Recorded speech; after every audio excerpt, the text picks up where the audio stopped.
Jeng Semeng, kini saatnya saya Dana Paramita mengantarkan sejumlah berita dari Bali. Berikut 3 berita di antaranya.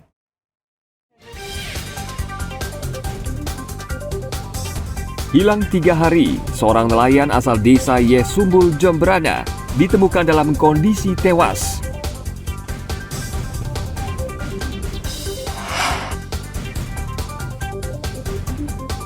Polisi gerebek sebuah hotel di Kuta, diduga menjadi pusat aktivitas judi online atau daring.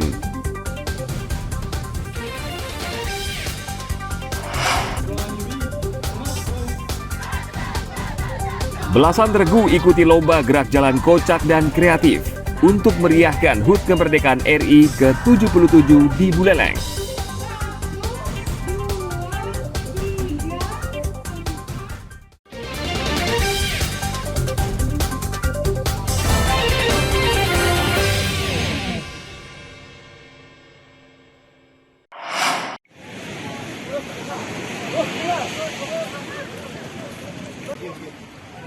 Awas Pak, kasih kesempatan ya. Pencarian nelayan yang tenggelam di pantai desa Yesumbul, Kecamatan Mendoyo, Jemberana akhirnya membuahkan hasil. Korban berhasil ditemukan di hari ketiga oleh nelayan yang membantu melakukan pencarian. Korban Ari Budianto ditemukan mengambang di laut akhir pekan lalu. Jenazah korban ditemukan dalam posisi tertelungkup di tengah laut 4 mil dari pantai.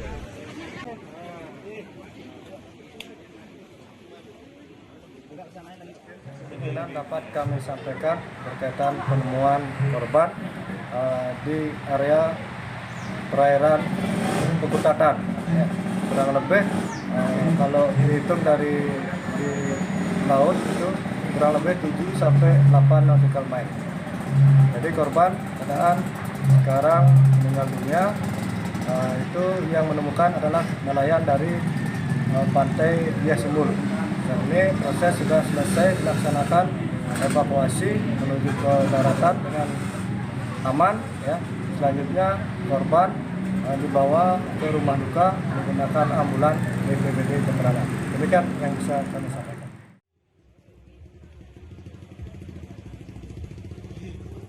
Sebelum diserahkan ke pihak keluarga, korban diperiksa oleh tim Inafis Polres Jemberana dan dokter puskesmas.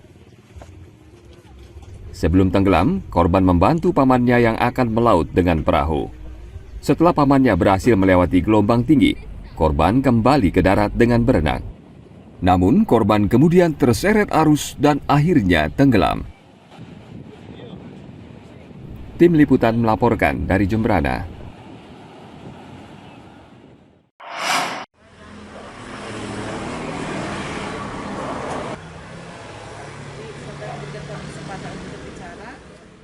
Sejak pagi hari, warga Banjar Adat Dajan Tenten, Kediri, Tabanan telah berkumpul di jalan untuk memantau proses pengecekan lahan sengketa oleh petugas Pengadilan Negeri Tabanan akhir pekan lalu. Selain dari pihak Banjar Adat dan Pengadilan Negeri Tabanan, juga hadir petugas kantor Badan Pertanahan Tabanan dan PT BPR Pandey Arta Dewata. Sengketa tanah ini berawal ketika pihak Banjar Adat mendapatkan pemberitahuan rencana eksekusi tanah seluas 469 meter persegi oleh Pengadilan Negeri Tabanan. Tanah tersebut merupakan milik desa adat yang sebelumnya ditempati warga yang telah meninggal dan tidak memiliki keturunan.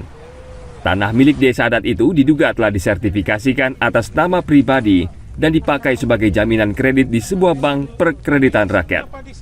Akibat tidak bisa membayar kredit, jaminan tersebut akan dieksekusi oleh pihak bank. Kita akan pertahankan.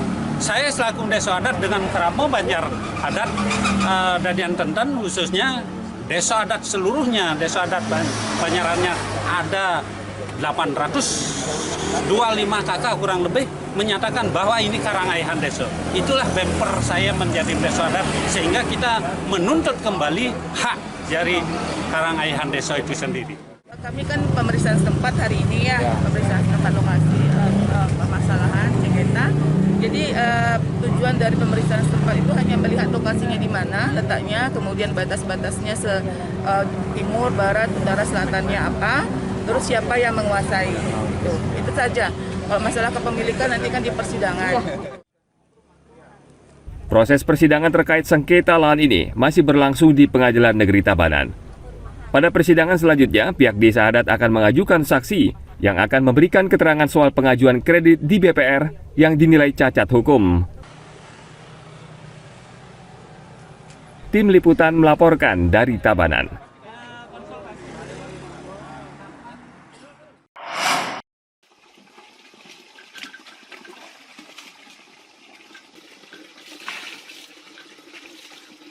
Untuk mencegah meluasnya penyakit mulut dan kuku di Gianyar, Satgas Penanggulangan PMK memperluas wilayah sasaran vaksinasi ternak. Setelah memvaksin ratusan ekor sapi di Desa Medahan Belabatu, Satgas Penanggulangan PMK menyasar ternak di desa terdekat akhir pekan lalu. Wilayah yang menjadi target vaksinasi PMK adalah Desa Kesian. Lokasi ini berjarak 3 km dari Desa Medahan, di mana 38 ekor sapi terpapar PMK. Disuruh menjaga kebersihan kandangnya, Terus membuat makanan yang matang-matang agar agar tidak kena penyakit PMK. Ampun 2 bulan siki, 1 bulan siki, nih mungkin ampun disuntik vaksin. ampun Selama ini pernah sakit sapinya? Belum ya? belum Pak, Tapi udah siap-siap ya. ya. Sekarang ke sono sebelah daripada sono yang kejadian kemarin, yaitu kita memasuki sekarang yang 3 kilo dari desa awal, yaitu desa lebih kita melalui untuk menyisir. Kemarin sudah kita dapatkan dari 122 hari ini kita tuntaskan lagi 100 untuk di desa lebihnya.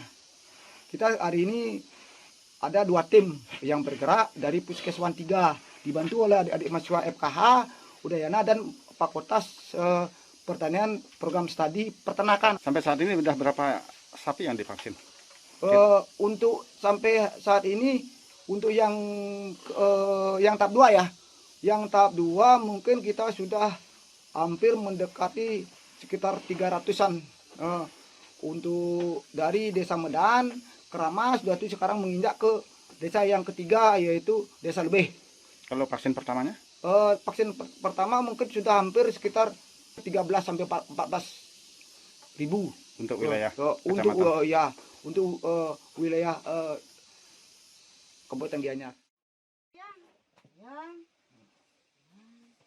Sejauh ini, 15.000 ekor sapi di Gianyar telah divaksin PMK tahap pertama. Vaksinasi tahap kedua menyasar 13.000 ekor sapi dari total 51.000 ekor sapi di Gianyar. Tim Liputan melaporkan dari Gianyar. Kan ini inang nih. Oh, itu bawa-bawa aja inang, pakai stres ini bawa.